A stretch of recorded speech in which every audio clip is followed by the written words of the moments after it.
In today's video, I'm going to show you how to use Cards Mobile Wallet app complete guide. The Cards mobile wallet app is designed to make carrying your essential cards, passes, and tickets easier by turning them into secure digital versions that live on your phone. Available on Android through this Google Play Store, the app acts as an all-in-one mobile wallet, allowing you to store your payment cards, loyalty cards, boarding passes, event tickets, and even digital keys in one convenient place. According to its Play Store listing, Cards promotes itself as your mobile wallet for cards, tickets, passes, and keys, giving users an easier way to access their daily essentials without physical clutter. Getting started with Cards is straightforward. Once installed, open the app. It will ask for permissions to access your camera, storage, and notifications. These are necessary for scanning and managing your cards within the wallet.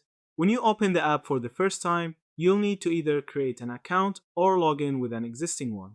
After setup, you can begin adding your cards. To do this, you simply tap on Add Card or Add Pass. Then either scan your physical card using your phone's camera or manually enter the information. The app securely stores your card details and often requires verification through your bank, such as entering a one-time password or confirming through your bank's app, to ensure the card truly belongs to you. Once your cards are saved, you can start using the app as your everyday wallet. For payments, the Cards app supports contactless transactions through NFC, similar to Google Pay Wallet. All you need to do is unlock your phone, open the app or its quick access widget, and hold it near the payment terminal. The transaction is completed using a secure virtual card number, which means your actual card details aren't shared with the merchant, a key layer of protection against fraud.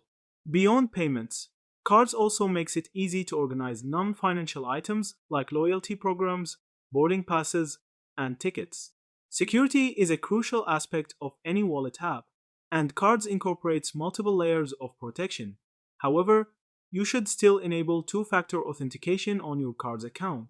Yeah! That's it. Thank you for watching this video.